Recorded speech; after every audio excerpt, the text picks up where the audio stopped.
morning everyone, my name is Ling from 6AS1. I'm going to share about the attractive building in Malaysia.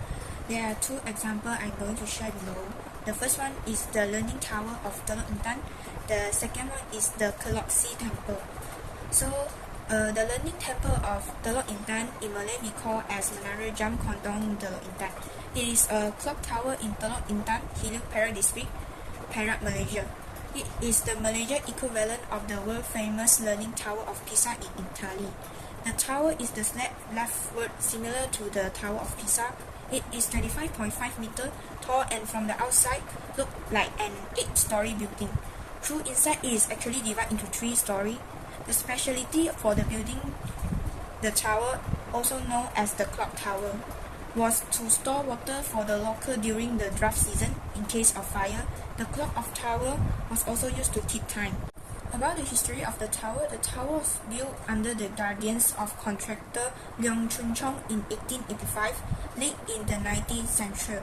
However, it was claimed by Britain neo-Danism and then the Japanese during their occupation of Malaysia in 1941. During this time, the tower became the Japanese watchtower. After independence, in the year of 1957, the tower became an official national monument. So, about the design of the Learning Tower of Telok Intan, the pagoda style structure were greatly influenced by Chinese architecture because the majority of the population of the tower at the time was Chinese. Each story is 5 meters high and there are a total 110 steps from the ground floor to the top of the tower.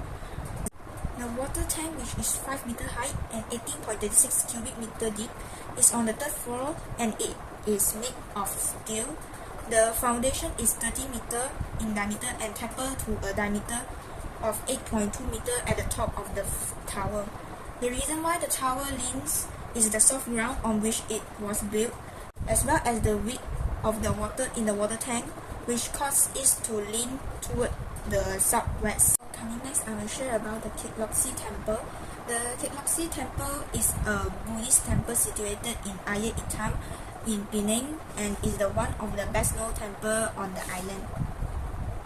The Keloksi Temple have founded more than 100 years ago by Benevolence Violin, a devout Buddhist from Fujian province. The Keloksi Temple is located at the foot of the Ayer Itam mountain in Georgetown on Penang Island. It is built over a plot of an area of 12.1 hectare and that was donated by Yo Shubon. It is about 3 km walk from the Penang Hill Station. Most of visitors approach the temple as there ascend a stairway roof of which provides shelter to a multitude of shops selling souvenirs and others, mostly secular commodities. They pass by a so-called liberator pond. Following the Buddhist tradition of marine making, turtles may be released into freedom.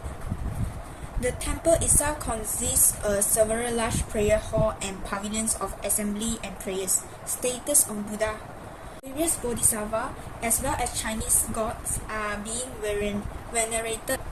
The architectural features include carved pillars, fine woodwork, mostly painted in bright color, and a pattern of lanterns add to the visual impression.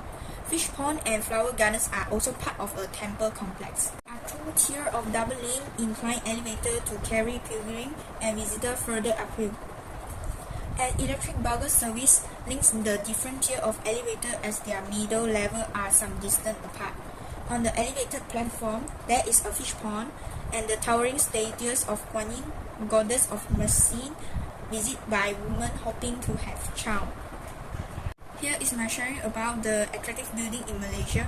In archaeology, the carve and pottery can let us know more about the ideology at that time.